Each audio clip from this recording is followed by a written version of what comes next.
아멘.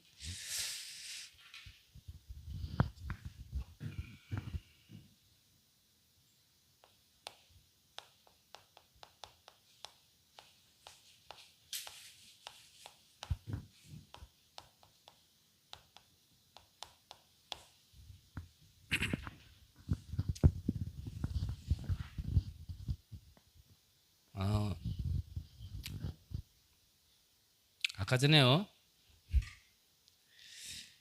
그냥 일부 때 나눈 말씀이 또 작은 하나의 사건을 통해서 그냥 하나님의 또 음성을 듣고 또 제가 전달은 했지만 하나님이 주신 말씀으로 저도 받아야 되는 부분이라서 아까 전에 점심시간에요. 한 분이 나보고 밥을 안 해놨다고 뭐라 하시더라고요. 네. 죄송합니다. 제가 말씀 기도 놔두고 밥 해야 되는데 밥을 못해서 죄송하고요. 그 얘기를 듣는데 그냥 순간 분명히 좀 전에 좀 이렇게 목사에 대한 배려는 좀 말씀과 기도에 전무하도록 좀 이렇게 배려하고 좀 그래 하자. 좀 그렇게 말씀을 나누는데 금방 또 고마 뭐 말씀을 똑바로 왜 이것밖에 못 전하냐라고 얘기했다라면 내가 아멘 바로 했을 텐데 밥 안 해놨다고 뭐라 하니까요. 순간 내 생각에 야 말씀을 듣긴 듣나? 도대체 내가 어디 저 외래어로 얘기하나? 아니면 이 통역이 필요한가? 그런데 그 말을 듣고 내가 그냥 이렇게 그냥 한마디를 했던 것들이 돌아서고 나서요 생각이 그냥 들더라고요. 그래 내가 그때 그 상황만 보지 말고 물론 그렇게 얘기한 사람도 자기의 어떠한 생각지 못해서 실수한 부분을 그렇게 말이 그렇게 표현된 것뿐인데 나보고 바바란 얘기가 아니라 그렇게 표현된 것뿐인데 내가 그거를 내가 전달하고도 나도 말씀을 제대로 안 들었구나. 그래서 서로 좀 이렇게 약간만 상대방 입장에서 생각을 하면 얼마든지 그럴 수도 있는데 좀 그런 생각이 들더라고요. 그래서 왜 제가 이 말 드립니까? 저는 그래요. 하나님은 살아계신 게 맞는 것 같아요. 그 살아계신 하나님이 나에게 24 함께 하시면서 진짜 세밀하게 나의 인생을 간섭하시고 인도하시는데 내가 그거를 얼만큼 알 수 있는 상태냐? 그게 사실은 문제라면 문제지 다른 게 문제는 아니다라는 생각이 좀 들었어요. 그리고 이 말을 한 이유는 뭐냐? 저 밥 안 합니다. 내가 그 아침부터 제가 아침에 깨면은 좀 부족해도요 눈 뜨자마자 오늘 예배를 두고 말씀을 두고요 저는 계속 그것만 기도해요. 그냥 씻으면서도 그거 기도하고 그만큼 그래도 하니까 요만큼이라도 전달하지 그거 안 하면요 제 입에서요 하나님 말씀 보고만 안 나갑니다. 그래서 예전에는 이 뭔가 기도가 체질이 안 돼 있을 때는요 그 뭔가 기도해 좀 해야 된다라는 게 조금 더 비중이 컸을 때는 머리에 바를 걸 막 씻다가 기도하다 보면 머리에 바를 걸 얼굴에 바르고 얼굴에 바를 걸 머리에 바르고 막 그럴 때도 있어요 진짜. 그러니까 누구는 나보고 머리가 나쁘다 그러고 뭐 기억을 잘못한다 그러는데 굳이 핑계 같겠지만요 저는요 뭐 이렇게 그런 얘기를 사람 얘기나 사건을 그렇게 뭐 이렇게 기억 안 해요. 참 못난 놈이 이런 얘기 하면은 그런데 그냥 이래 모든 거 이래 자꾸 기도하려고 하지 또 하나님의 시선으로 계획으로 자꾸 이래 보려고 그거 찾으려고 하지 뭐 무슨 말을 했다 어디를 갔다 뭘 먹었다 저 그런 거 잘 기억 안 해요. 그거 기억해봐야 나한테 득될 거 하나도 없고요. 그렇게 자꾸 이렇게 기도가 체질이 안 됐지만 그렇게 기도하던 그래도요 좀 그 주신 은혜 속에 그래 기도하던 것 속에 일부 때도 말씀드렸지만 거기에서 하나님의 손길이 보입니다. 거기에서요 아무리 어린아이의 말이라 할지라도 하나님의 음성이 들려요. 그런 기도 가운데서요 사건을 보면 이게 하나님 계획으로 보인다니까요. 여러분들이 기도라는 게 사실요 그거 그냥 아니거든요. 진짜 저를 아시는 분은 아시겠지만 제가 이렇게 말할 수준도 안 되고 자격도 안 되는 사람인데 이렇게 얘기하는 데는 뭐가 그래도 있어서 얘기하는 겁니다. 그거 뭐가 있었어요. 그래서 제가 죄송한 얘기지만 이제 딱 기도하는 사람과 안 하는 사람 딱 보면은 표시 난다 그랬죠. 언제요? 딱 어떤 문제 터졌을 때, 딱 위기 만났을 때, 갈등 만났을 때, 딱 그때 보면요, 이 사람은 평상시에 기도하는 사람이구나. 이 사람은 평상시에 기도 안 하는 사람이구나. 이게 표시가 나요. 저는 늘 말씀드리지만 행동, 말 이것 가지고 얘기하는 게 아니라니까요. 그거는 그냥 안에 있던 게 나와졌을 뿐이지, 표현됐을 뿐이지, 그건 아무 의미 없어요.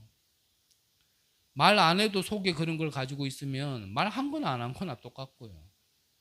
그런 상태를 가지고 그런 걸 가지고 있을 수밖에 없는 근본이 바뀌지 않은 부분이 있으면 결국은요 아무리 해도 안 되거든요.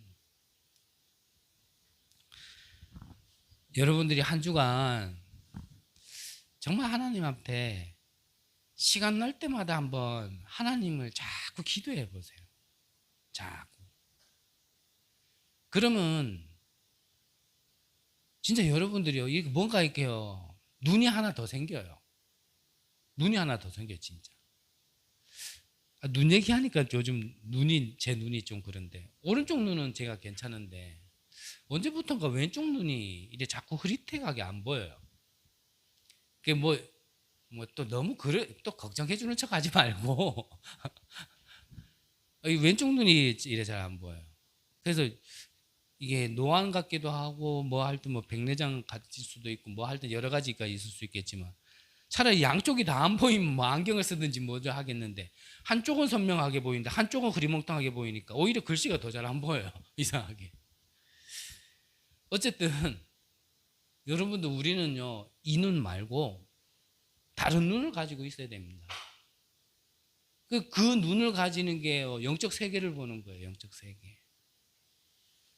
진짜 성삼위 하나님이 지금도 나와 함께 하시고 세밀하게 간섭하시고 우연이 없고 모든 것이 필연 속에서 하나님의 주권 속에서 계획을 가지고 움직이신다는 게 그게 여러분들에게 정말 이렇게 보여지고 체험되어지면 응답 안 와도 감사해요.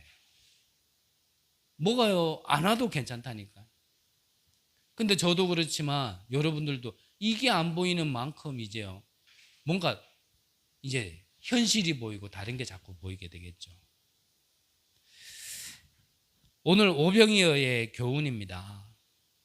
본론에서 한 번 더 말씀드리겠지만 우리는 오병이어를 보면서도 예수님이 참 보리떡 5개와 물고기 2개로 5,000명을 먹이시고도 남은 걸 담으니까 12방울이나 됐구나.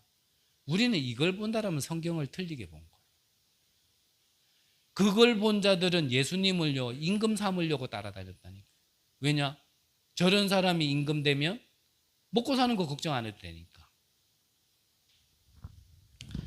자, 우리 서론적으로요. 서론에서 먼저 그래서 봐야 될 게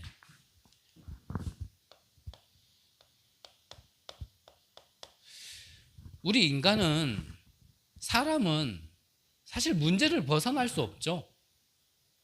우리가 육신을 가지고 있는 동안은 사실 죽을 때까지 문제는 있다고 봐야 되지. 내가 하나님을 잘 믿고 예배드렸고 복음을 알았으니까 이제 문제 없을 거다 생각한다면 그거는 또 하나님과 맞지 않는 거예요. 우리 신앙생활이라는 거는 답이 있기 때문에 문제 속에서 좌절하고 낙심하고 실패하는 게 아니라 문제 속에서 오히려 발판 삼고 하나님 계획을 찾고 절대를 찾는 게 신앙생활인 거죠. 그래서 자주 말씀드렸지만 그래서 우리가 복음을 가졌다라는 게 그래서 그 너무나 감사한 거예요. 복음이 없이 문제를 부딪히면 그거는요 진짜 좌절해야 되고 인생 실패해야 돼요. 저주 재앙을 만나야 되는데 복음이 있기 때문에 문제를 만나면 그게 축복이 되고 발판이 되는 겁니다.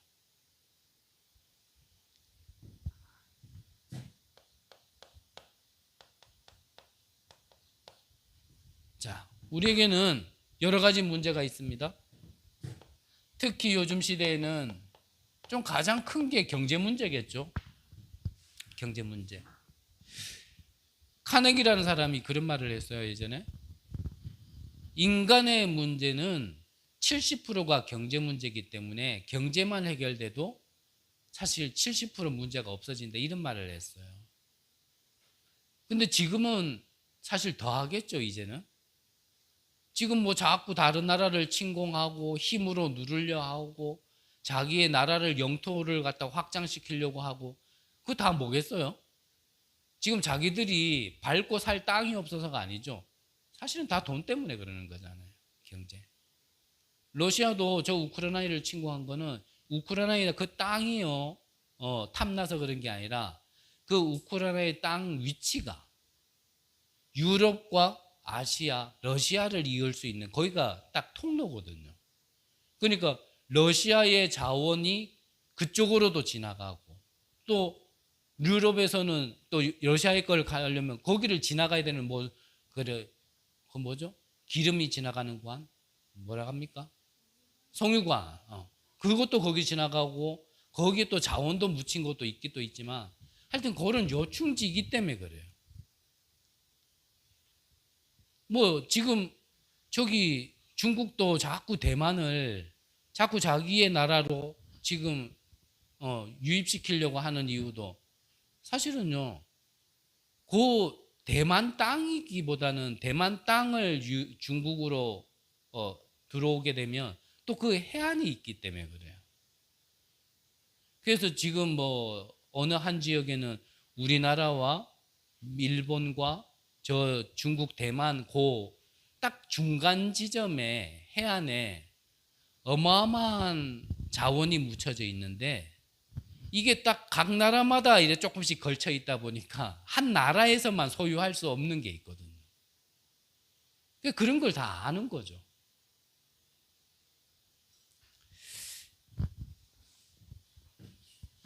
그리고 어떤 사람에게는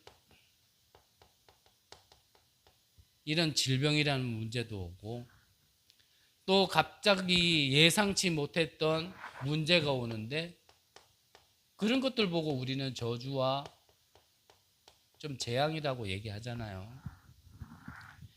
자, 그러면 우리 인간은 이런 문제를 만나는데 이런 문제를 만났을 때 우리 인간의 반응이 어떻냐라고 본다면 몇 가지로 나와지겠죠?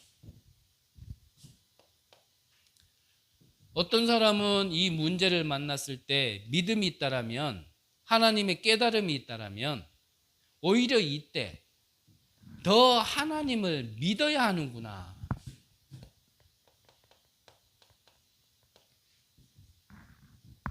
그래서 나는 이 문제 때문에 하나님을 믿어야 되는구나. 이렇게 하는 사람이 있겠죠. 근데 오히려 문제에 만나서 믿는다라고 했던 사람도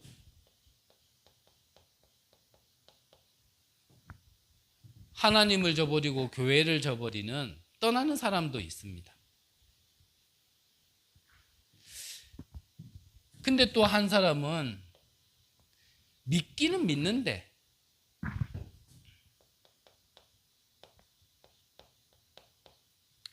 틀린 것을 붙잡고 또 믿어요.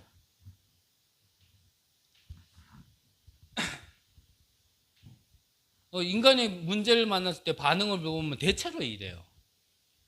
진짜 문제를 발판 삼아서 정말 하나님에 대한 믿음이 더 회복되어지고 하나님 앞으로 들어가는 사람이 있는가 반면 오히려 반대로 또 멀리 가버리는 사람이 있거나, 아니면 한다고 하는데 틀린 걸 붙잡고 틀린 시작을 하는 사람이 있거나.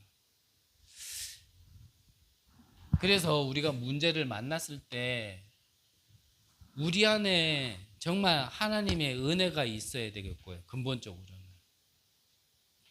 그리고 문제를 만났을 때 이 문제를 해석할 수 있는, 지난주 2부 결론 때 얘기했지만, 그래서 해석을 바르게 해야 돼. 해석을 바르게 못하는 데는 사실요, 뭐 그 다음에 뭐 판단이나 적용도 다른 걸로 하게 될 수밖에 없겠죠. 근데 오늘 오병이어를 좀 참고하면서요, 우리는 문제를 만나거나 오히려 반대로 어떤 응답을 받았을 때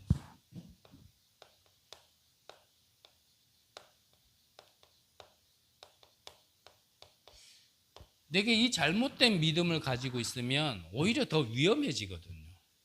그거는 응답을 안 받아도 어쨌든 잘못된 걸 가지고 있으면 굉장히 위험한 겁니다. 오늘 성경에 보니까요, 예수님께서 오병이어의 기적을 일으키셨어요. 근데 이 기적을 보면서 대부분 사람들이 앞서 말씀드린 것처럼 예수님을 자기들의 임금으로 삼고 싶어 할 만큼 막 따라다니는 거예요. 이걸 보고 저는 종교라고 얘기하고 싶어요. 많은 사람들이 그러거든요. 하나님 믿으면 잘 된다더라. 하나님 믿으면 평안하다 하더라. 하나님 믿으면 뭐 자녀 잘 된다 하더라. 이거는요, 뭐 부적 쓰는 거나 굿하는 거나 솔직히 뭐가 다릅니까? 그런 개념에서 예배 한번 빠지면 저주받을 것 같아가지고 예배 드려요. 그러면 일부에서 얘기한 그 예배와는요, 완전 다른 예배인 거예요. 뭔가 내가 하는 일 잘 되기 위해서 예배 드린다. 그러면 갓바위에 가가지고 비는 거나 교회 와가지고 하나님께 비는 거나 뭐가 다릅니까? 내용은 똑같은 거란 말이에요. 그래서 예수님이 오병이어를 갖다가 일으킨 거는 사실은요, 사람들이 자기들 속에 가지고 있는 게 무엇인가 사실은요, 보게 만들려고 하는 거예요. 그러니까 뭐 문제든지 응답이든지 응답 아니든지 뭐가 탁 부딪혀 보면요, 탁 튀어나온다니까, 자기들 것이 쭉.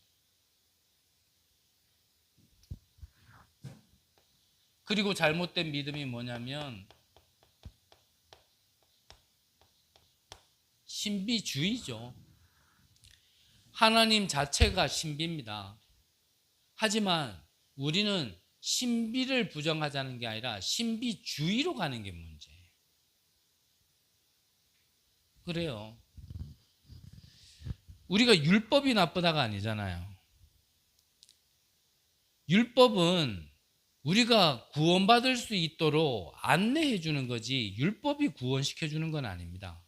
그래서 율법도 나쁜 건 아니지만 율법주의로 가면 그거는 아닌 거예요. 우리는 신본주의로 가야 되죠. 신본주의. 하나님이 근본이 돼야 된단 말이죠. 하나님이 근본. 그래서 하나님이 근본 돼야 되기 때문에 이 말씀은 곧 하나님이라 그랬거든요. 그래서 우리는 말씀 중심으로 가는 거예요. 말씀 중심으로. 저는 유 목사님을 저의 영원한 스승으로 계속 믿고 따라가는 이유는 하나입니다. 예전에는요, 뭐 솔직히 메시지 좋지, 현장에서 그만큼 많은 증거를 보셨으니까 뭐 확신도 그 메시지 속에서 막 전달되어지지, 또 그런 메시지 들으면 나도 모르게 개뿔 되지도 않는 게 막 나도 될 것 같은 막 그런 것도 막 일어나지. 나는 힘 빠졌다 하더라도 저런 막 진짜 정확한 메시지, 확신 있는 메시지 들으면은 막 나도 모르게 막 힘도 나지. 그럴 때는요, 난 예전에는 유 목사님을 보면 참 대단하다 이런 생각이 들었어요.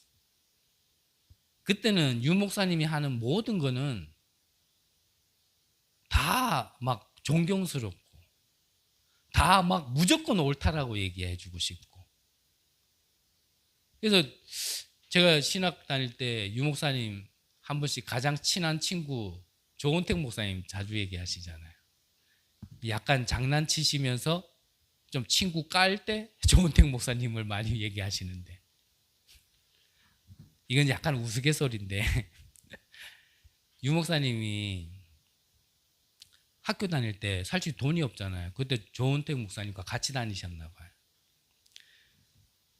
학교 다닐 때 돈이 없는데 하루는 조은택 목사님이 갑자기 뭐 네 먹고 싶은 거 없냐 그러면서 막 통닭 사주고 맛있는 거 사주고 막 사주더라네요. 그래가지고 뭐 사주는 거니까 맛있게는 먹었는데 이 인간이 도대체 돈이 어디서 나서 이렇게 막 쓰지 해가지고 생각은 하고 있었는데 나중에 알고 봤더니 그 돈이 무슨 돈이었냐면 등록금을 갖다가 그랬었다 얘기하신다고. 등록금을. 그 조은택 목사님이 아무래도 어렸을 때부터 같이 자랐고 많은 시간을 함께 하셨으니까 좀 유 목사님을 다른 분들보다는 조금 더 세밀하게 아시는 게 많겠죠. 그분이 이제 유 목사님에 대해서 뭐 이렇게 얘기를 몇 마디를 이제 쭉 해주는 게 있었어요.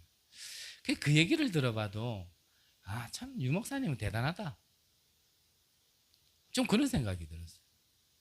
쉽게 말하면 조은택 목사님 표현이 우리는 보통 책 한 권을 읽으면 10분의 1이라도 남아있으면 다행인데 제가 유광수 목사는 10분의 9가 남아있다네요. 그러니까 원래 똑똑하대요, 유 목사님이.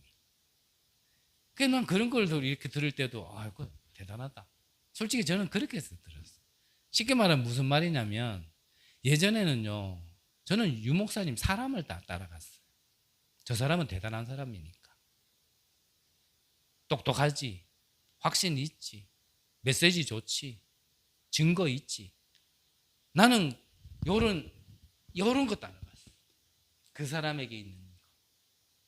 내가 유 목사님 임금으로는 삼지는 않았겠지만 그래서 나는 유 목사님 따라갔어. 근데 저는 바뀌었어요.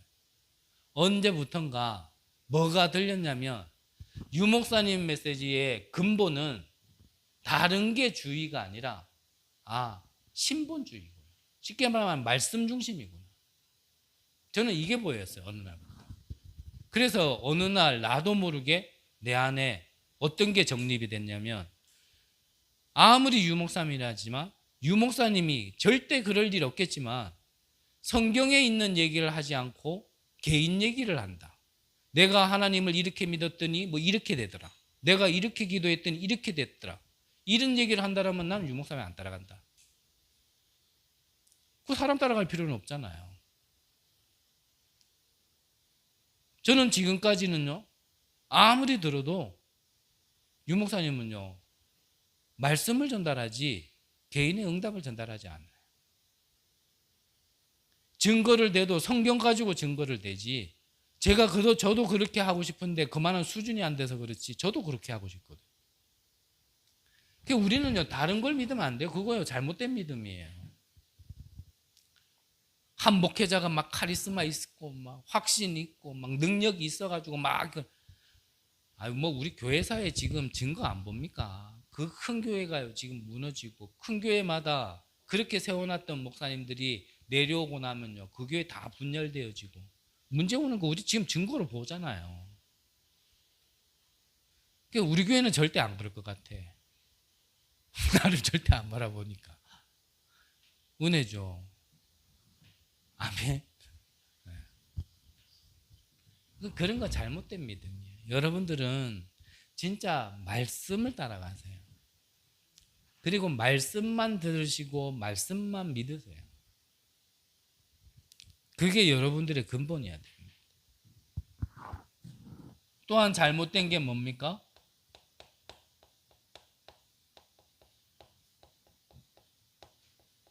인간적인 생각. 그래서 이거 뭐 구원받지도 못하는 저주 재앙 가운데 있는 인간이 자기 생각 안에 갇힌 걸로요 자꾸 뭐 이렇다 저렇다. 그거요. 바람직하지 않아요. 그러니까 신학자 중에 한 사람이 이 오병이어 오늘 본문을 두고 그래 얘기했잖아요. 진짜 비밀을 못 보니까 뭐라고 해석을 했냐면 어린 아이가 자기 먹을 걸 내놓으니까, 그러니까 어른들이 숨겨놨던 음식을 꺼내가지고 먹었다. 첫 번째로는 예수님의 기적도 안 믿는 거고요. 두 번째로는요, 완전히 진짜 인본주의적인 생각이죠. 신학자가 그런다니까. 유명한 신학자가. 그 신학자가 써놓은 책 읽고요. 지금도 신학 공부하는 사람들도 많아요. 그러니까 이거는 영적인 것도 아니고요. 완전히 인본주의적인 생각이에요. 그걸 신학이라고요. 참. 그래서 내가 고등학교만 졸업했으면 내가 책을 쓸 텐데. 좀 뭐 주권 속에 여러분들은 고등학교 졸업했으니까 책 하나 써보시길 바랍니다. 진짜 복음적으로 말씀 보면서 이런 틀린 것들을 하나님께서요 다 들춰내시는 거예요. 저와 여러분들도 마찬가지죠. 드러나는 게 중요한 게 아니라 드러나는데 우리에게는 답이 있기 때문에 중요한 겁니다. 답이 없다라면 뭐 드러나면 완전히 뭐 망하는 거죠. 그러니까 자꾸 숨기려고 하는 거예요. 그래서 앞서 말씀드렸지만 우리에게는 좀 다른 눈을 가져야 되는데 어떤 눈요? 좀 영안을 가져야 돼요. 영안을. 눈에 보이는 거로 여러분들 말하고 판단하지 마시고요. 이제부터는 자꾸 하나님 계획을 물어보세요. 하나님, 이거 왜 이렇게 하셨습니까? 하나님, 이 사람 왜 이럽니까? 진짜 이 사람이 밉다. 그러면 하나님, 이놈이 왜 이럽니까?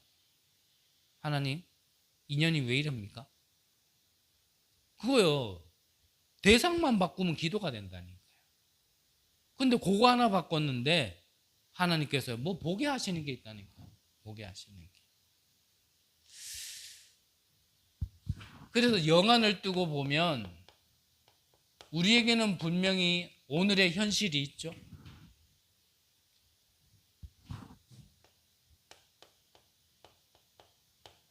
그리고 사실도 있고 진실도 있지만 이게 전부가 아니에요. 이걸 넘어서서 우리는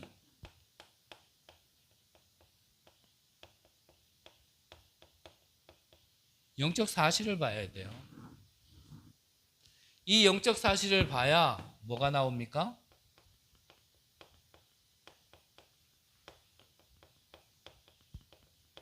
하나님 계획이 나오는 겁니다. 그래서 지난주 2부 결론 때 재해석, 재적용, 재창조라고 표현을 했지만 사실 그게요, 이 말이에요. 이 말. 그래서 보는 것부터요, 달리 봐야 돼요. 재해석해야 돼요. 뭘로요? 복음으로. 그래서 그 본 것 가지고 하나님 계획을 발견해서요, 그걸 나에게 적용시키는 겁니다. 그러면은 결과는 재창조로요, 분명히 나와요. 그냥 말씀에만 있는 게 아니라 내가 새로운 피조물이 됐다라는 게. 내가 구원받았는데 내가 달라진 게 맞구나. 이걸 자꾸 확인하게 된다는 거예요. 내가 구원받은 게 자꾸 확인돼야 진짜 감사하죠. 말은 구원받은 것 같고 어떨 때는 기분 좋을 때는 구원받은 것 같은데 문제 오면은 하나님이 나와 함께 하시나? 내가 구원은 받았나? 이래버리면 어떡합니까?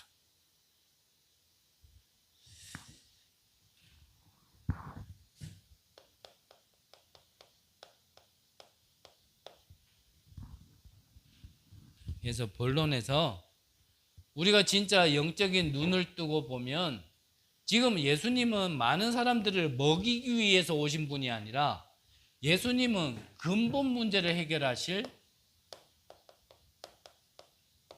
그리스도로 오셨다라는 것을 지금 설명하려고 그러는 거예요.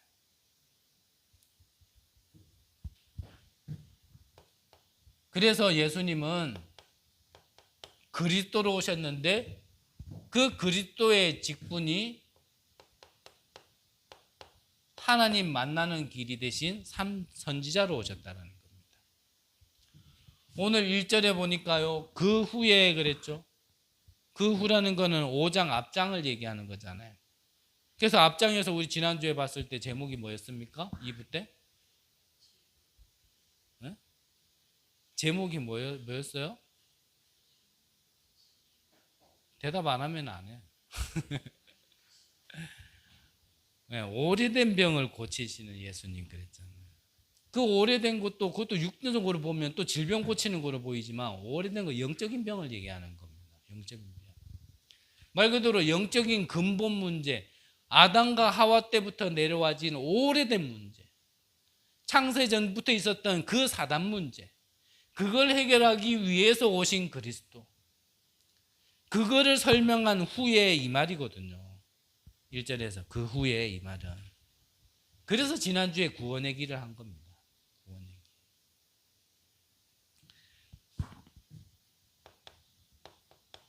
아담과 하와가 하나님을 떠났을 때 하나님 만나는 길이 될 수 있도록 약속의 말씀을 주신 게 여자의 후손이 뱀의 머리를 상하게 할 것이다.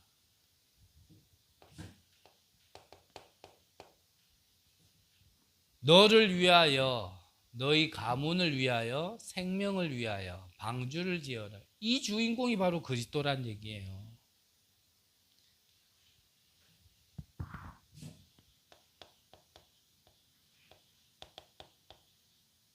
육신적인 노예도 노예지만 영적으로 완전 노예되어 있는 이스라엘 백성들에게 다시 하나님 만날 수 있는 길을 열어주신 그 선지자로 오신 그리스도. 그래서 그분이 나 대신 죽으실 대속물, 피제사. 그 말이란 말이에요.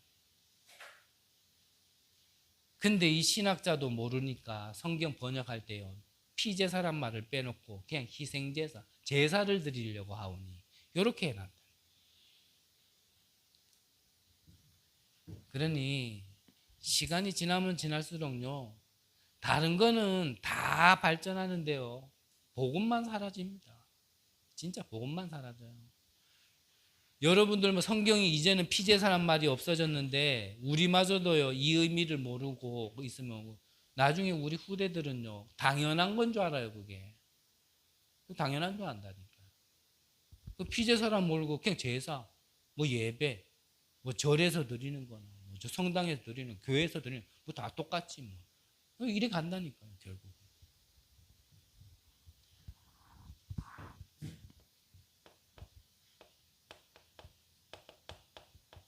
포로되었을 때 다시 하나님을 만나고 회복할 수 있는 처녀가 잉타하여 아들을 낳으리니 그 이름을 임마누엘이라 하라.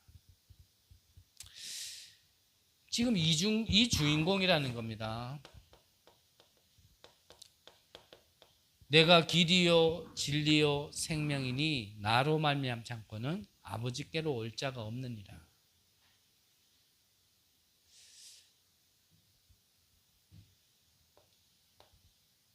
이 그리스도는 참 제사장으로 오셨죠. 왜 제사장으로 오셔야 됩니까? 창세기 3장에 보면 아담과 하와가 하나님을 떠났을 때 그전에는 문제가 없던 인간에게 문제가 시작되었어요. 뭐 여자는 그냥 잉태하고 남자는 뭐 땀을 흘려야 소산을 먹고 지금 그 얘기가 아니고 없었던 문제가 시작되게 됐다는 거예요. 그래서 이걸 보고요 뭐라 얘기합니까?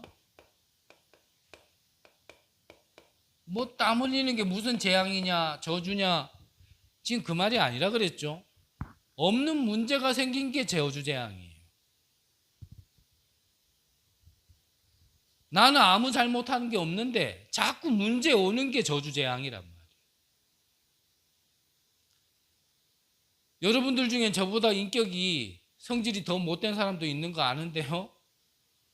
저보다 착한 사람도 있잖아요.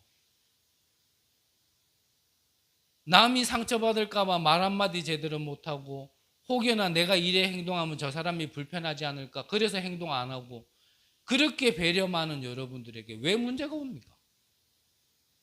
도덕적으로 어긋나는 짓을 해서 그런가요? 헌법적으로 뭔가 범죄를 저질러서 그런가요? 그것 때문에 와지는 저주재앙이 아니란 말이에요.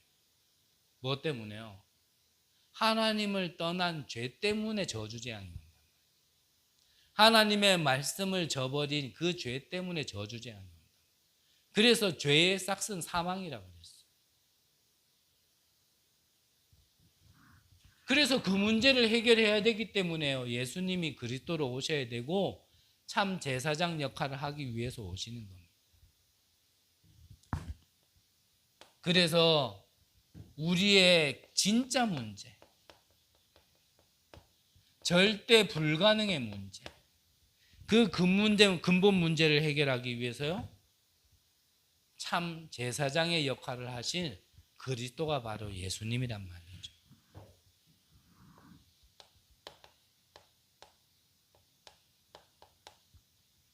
그리고 세 번째 직분이 참 왕이죠.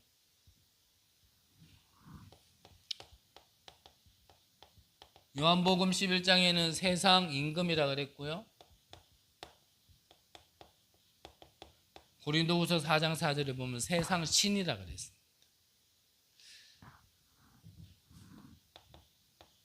요한복음 8장 44절에는 너희 아비 마귀라 그랬습니다. 그래서 이 사단의 어둠의 존재는 우리가 해결할 수 없기 때문에 요한일서 3장 8절에 보니까 하나님의 아들이 오신 것은 마귀의 일을 멸하기 위해서 오셨다고 했어요. 자, 마귀의 일이 뭡니까? 바로 지옥 권세, 저주 재앙 권세예요. 이 일을 멸하기 위해서요, 왕으로 오셔야 돼요. 그래서 참 선지자, 참 제사장, 참 왕, 이 세 가지 직분을 한 번에 하실 수 있는 분을 보고 그리스도라 얘기. 그래서 이 그리스도의 역할을 하기 위해서 하나님이시지만 인간의 문제를 해결하기 위해서 인간의 모습으로 오신 분이 바로 예수란 말이죠. 이걸 보고 우리는 성육신이라 해요. 이분이 오셔서 십자가에서 성경대로 죽으시고 성경대로 사흘 만에 살아나셨어요. 어둠의 권세, 저주의 권세, 사망의 권세, 사단의 권세, 지옥의 권세를요 다 깨뜨리고 승리하신 부활의 첫 열매가 되신 분이 누구냐? 바로 예수 그리스도. 이거를 믿을 때 우리가요, 우리에게 있는 문제가 끝나는 거예요. 이거를 진짜 믿을 때. 이거를 하나님께서 언약으로 주셨는데 언약을 믿은 사람에게는요 다 구원받게 돼요. 죽어서 천국 가는 거 그것만이 구원 아니라 그랬죠. 이 땅에서도요 구원의 축복을, 참 생명의 축복을, 성삼위 하나님의 능력을, 보좌의 축복을 이 땅에서도 받게 되는 겁니다. 그 증거가 성경이고요. 그 증인이 성경 속의 렘넌트들, 히브리서 11장 인물들, 로마서 16장의 인물들이란 말이죠. 그래서 우리는 다른 거 믿는 거 아니에요. 예수님이 아무리 훌륭해도 그냥 4대 성인 중에 한 사람이라면 우리는 그렇게 안 믿어도 돼요. 그냥 훌륭한 사람으로 인정해 주면 되는 거지. 근데 예수님은 누구시라고요? 그리스도. 모든 문제 해결자. 이거를 믿어지시기를 바랍니다.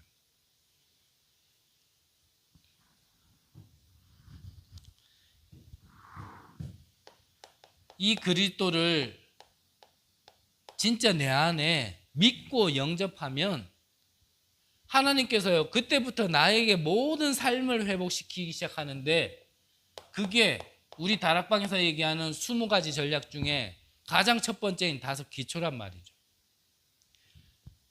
그래서 여러분들이 다섯 기초를 두고 진짜 내가 이 그리스도를 주인으로 생명으로 진짜 모시고요. 언약으로 믿으시고 여러분들의 다섯 기초를요. 이제는 진짜 기도하시면서 증거 얻으세요. 구원받았다라면 분명히 하나님이 증거 주십니다.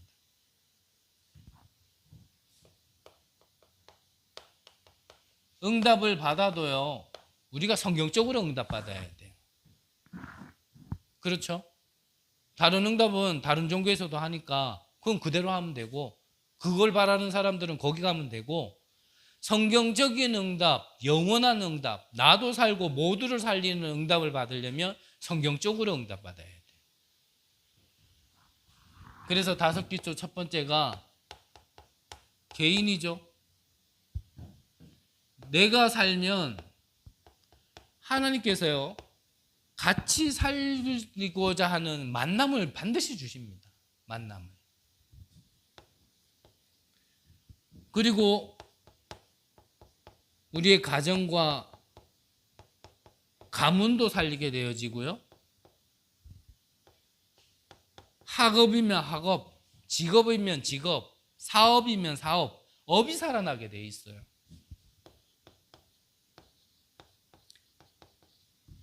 그리고 우리는 어딘가 살아도 살아야 돼요.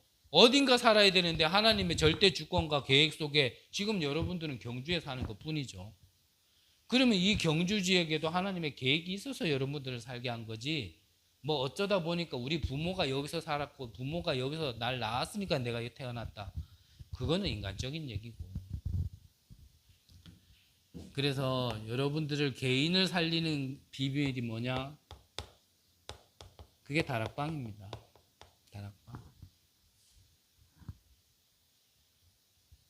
그래서 지금 다락방을 여러분들이 결정하시고 인도 받으시는 가운데 지금 하나하나 더 다락방이 지금 시작되고 있는데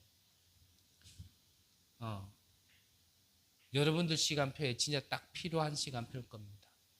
진짜. 이 다락방을 하기 시작하면요. 일단은 그래요. 이게 전도라는 게 그래요. 전도라는 게 생명에 대한 구원의 가치도 분명히 있고요. 또 전도라는 게 복음 들고 가는 자는 복음 들고 가는 자도 축복을 받게 돼 있고 그 복음을 들고 온 자를 받아들인 자도 복 받게 돼 있거든요. 그러니까 이 다락방이라는 거는 나도 살고 대상자도 사는 거예요. 이게 서로 사는 거예요. 누가 누구를 살리는 게 아니에요, 사실은.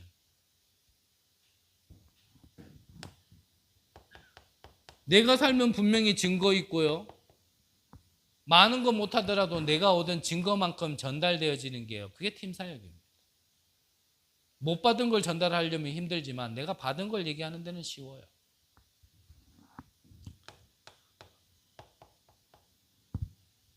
가정 가문을 살리는 미션이요. 여러 번 얘기하면은 또 내가 강요하는 것처럼 들릴 수도 있으니까 한 번만 더 얘기할게요. 저는 요 주공 아파트 좀 쓰라고 성도님이 주셨는데 좀 활용하세요. 진짜. 여러 번 얘기하면 진짜 강요하는 것 같고 제가 지난주에 정민이 보고 그랬거든요. 제가요 이 휴대폰 보고 오는 것 때문에 이래 보면요 솔직히 눈이 갔어. 제가 어렸을 때 자주 듣던 말이 뭐였냐면 썩은 동태 눈깔 그랬거든요. 그 사람이 왜 마음의 창이라 그러잖아요. 눈은 어느 정도 내면을 좀 볼 수 있는 게 분명히 이게 눈인데 눈이 같다라는 거는 내면도 같다라는 얘기거든요. 그래가지고 정민이한테 너 한 주에 책 하나 안 읽을 것 같으면 너 휴대폰 보지 마. 그래서 책 읽으라 그랬거든요. 그 얘기하면 어떡하겠어요? 뭐 여러분들도 안 듣니까 쟤도 안 듣죠. 하지만 그렇게 해요. 그게 집에서 안 될 것 같으면 저는 좀 토요일이라도 일찍 와라. 와가지고 진짜 반나절이라도 다음날 예배를 두고 그 전날에 좀 준비하고 그때 또 집에 있는 것과 아무래도 또 이렇게 와가지고 다른 장소 오거나 교회 와가지고 좀 그렇게 책도 같이 읽고 또 다음날 예배를 두고 뭐 말씀이라도 한번 읽고 다릅니다. 그거 분명히. 그게 어찌 똑같겠어요. 달라요. 그 있는 거 좀 활용하면 나는 참 좋겠다 싶거든요, 솔직히. 결정과 인도는 여러분들이 받으시는 거니까. 여러분들의 업도 마찬가지입니다. 좀요, 공부하세요. 여러분들의 결국은 저는 강단에서 말씀을 통해서 살리는 거지만 여러분들은 현장을 살리는 것 중에요. 좀 어차피 여러분들은 뭐 돈 버는 산업인 아닙니까? 그러면 그냥 막연하게 돈 벌리는 거 아니더라고요. 제가 뭐 이래 자료도 조금 보고 뭐 이래 보면 똑같은 업에 똑같은 장소에 비슷한 장소에 거의 같은 배경인데도 어떤 사람은요 이게 뭔가 장사가 되는 사람이 있고 안 되는 사람이 있어요. 그래서 실패 사례와 성공 사례를 제가 이래 들어보면요, 아 이래서 이 사람은 실패하는 거야. 아 이래서 이 사람은 성공하는 거야. 세상적이지만 그게 표시가 난다니까. 세계적으로 진짜 재벌들은 당장 눈에 보이는 이익 쫓아가지 않는답니다. 내가 지금 이걸 이렇게 하면은 뭐 10,000원이 남고 100,000원이 남고 100,000원이 남고 지금 그거 계산하지 않는데요. 오히려 멀리 보고 또 이렇게 말하면 또 이용이다 얘기할 수 있겠지만 그 말이 아니고요. 결국은요 사람을 남긴다 안 합니까? 사람 안에 모든 게 다 있는데 근데 돈 못 버는 사람은 사람이 안 보이고 돈이 보이는 거예요. 근데 돈을 버는 사람은 돈이 보이는 게 아니라 사람이 보이는 거예요. 참 이게요 복음은 없는데요 진짜 복음적으로 살아요. 뭔가 성공한 사람들. 여러분들 없어요. 그냥 하지 마세요 진짜. 지금 뭐 전쟁 때문에 여파로 전 세계가 지금 지금 식자재나 모든 게 지금 다 어려워지고 힘들어지는데 지금 임금 올라도요. 지금 직장인들 그런다잖아요. 어차피 돈 받아봐야 절반이 식대로 나간대요. 그럼 나머지 절반 가지고 뭐 세금 또 나머지 떼고. 그럼 솔직히 뭐가 남겠어요? 임금 올라봐야 물가만큼 쫓아가지도 못하기 때문에 되지도 않는데요. 그렇다고 해서 뭐 고용주 입장에서 뭐 임금만 또 막 올려줄 수 있습니까? 고용주 입장에서는 또 고용주의 어떤 사정이 있는데 지금요 이제 뭔가 답이 없는 시대로 간다니까요 지금. 그럼 답 없는 시대 속에 그럼 우리도 같이 말려 죽는 게 하나님 계획입니까? 좀 공부도 하고 연구도 하고 하나님 계획도 물으시고요. 찾으셔야 돼요. 뭐 지역에 대한 계획은요 다른 거 없죠. 복음운동이고 앞서 얘기한 제자 찾는 겁니다. 그래서 좀 다섯 기초 여러분들이 보시면서요 하나씩 응답 받으세요. 20가지 전략 중에 유 목사님이 1+19라 그랬어요. 20가지라기보다는 그 원이 뭐냐면 바로 근본인 개인이 사는 겁니다. 개인이 살면 5기초, 5합수, 5시스템, 5미래. 개인이 살면 나머지가 다 살게 돼요. 그래서 그거 살리기 위해서요 다 시스템도 필요하고 훈련도 필요한 거예요. 우리가 세상 사람들처럼 진짜 보리떡 5개로와 물고기 2마리로 5,000명을 먹였다는 그런 어떠한 응답이나 눈에 보이는 것 때문에 우리가 중요한 걸 놓치지 말고 오히려 그럴 때에 그들을 피해서 예수님은 그들을 피했던 것처럼 그래서 제자들을 따로 불러가지고 중요한 걸 전달한 것처럼 여러분들은 응답에 매이지 마시고 정말 하나님이 말씀하시고자 하는 가장 중요한 것을 보고 그것을 따라가는 귀한 은혜가 있으시기를 간절히 기도합니다. 기도하겠습니다. 하나님, 감사드립니다. 많은 사람들이 어려움 가운데 있습니다. 그 어려움 가운데 우리는 하나님의 계획을 보며 하나님이 준비하신 것을 볼 수 있도록 우리의 눈을 열어 주옵소서. 현장에 정말 예비된 제자를 찾아 세우게 하시고 그들을 돕고 섬기는 가운데 우리 성도님들과 정말 우리 교회가 쓰임받을 수 있도록 축복하여 주옵소서. 살아계신 예수 그리스도의 이름으로 기도드립니다. 아멘.